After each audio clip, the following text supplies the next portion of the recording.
Ducati's Multistrada could easily be called a sport bike dressed up as an adventure tourer. While it was high on thrills, it ran a bit low on adverb sensibilities. But Ducati has been making sure that customers got what they wanted. In 2015, the new generation Multistrada gave riders improved everyday usability with variable valve timing. It also upped its sporty quotient by bringing in a move-back rider modes and of course even more evolved electronic suspension. This made the Multistrada a motorcycle that could tackle commuting duties in India just as well as carving up alpine passes. It was damn near perfect. Just 2 years later, we now have the Multistrada 1260, and we are wondering, what was left to fix? Let's find out. We're climbing up one of the mountains on the Gran Canaria island. My fingers are starting to feel a bit stiff, a result of the rapid drop in temperature, a sign that we are climbing fast. The serpentine road is narrow, with plenty of hairpins that seem to pop out of nowhere. It would be easy to get caught off guard, but there's a new weapon in the Multi's arsenal that's keeping the going surprisingly easy: usable torque. Lots of it. Imagine chugging up a steep slope in third at 30. We did. And that's just a small slice of what the new engine brings. 85% of torque available at 3,500 revolutions per minute. More torque at 4,000 revolutions per minute than any other bike in the category.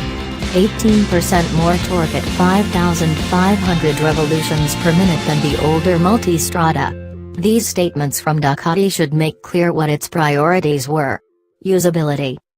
So, how was it done? The Multi 1260 takes the variable timing equipped engine from the Diavel, which in turn was a longer stroke version of the 1198cc unit on the Multistrada 1200. A change in the way Ducati measures power shows the Multi 1200 to be better, on paper, at 160 PS compared to the new bike's 158 PS. And 132 Nm instead of 129.5 Nm. However, the new engine actually makes more power, up by 6 PS, and more torque too. But, as the earlier statements make clear, the real advantage is the slug of torque available from low revs. On the road, the advantage of the new engine and the new, more sensitive ride-by-wire command module makes riding the 1260S very refreshing. You can choose to run the engine from 2,000 revolutions per minute with just a hint of the grumble that L-twins are famous for. Have no doubt, an inline-4 would be smoother and would be able to carry a gear higher.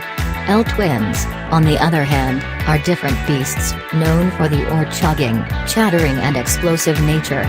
But the 1260 is almost civil.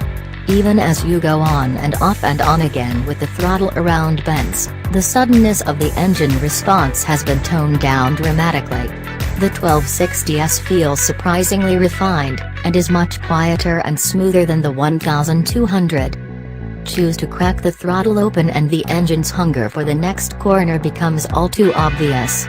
The rev limiter remains at the 10,500 revolutions per minute mark, and since there's no change to the gear ratios, how fast the Multi can go hasn't changed. But how it gets there is a different story. To help you ride at a faster pace, there is the new Ducati Quick Shifter. The shifts from this unit are hugely impressive.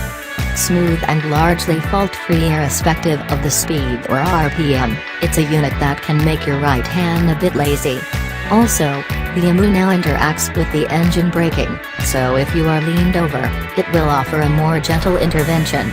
All in all, a great deal more usability and maturity from the engine.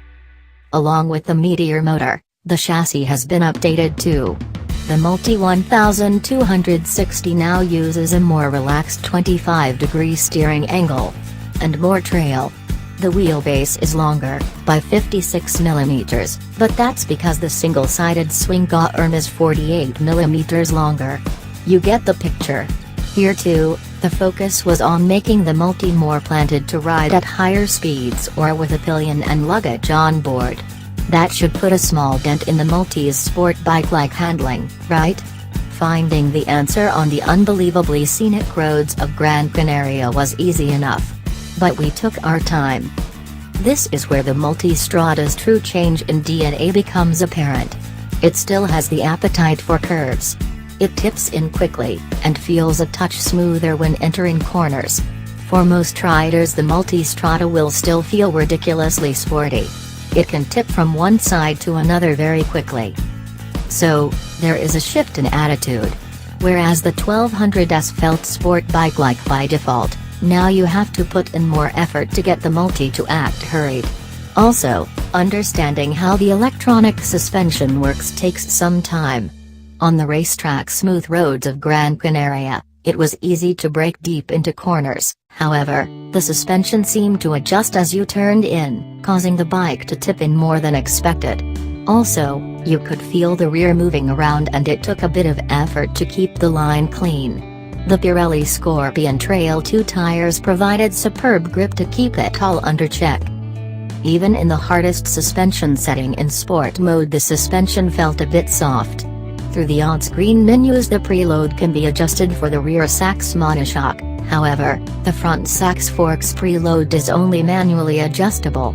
As before, the suspension settings still lean towards the softer side, but with the new chassis the 1260 prefers to be ridden at a pace that's less manic.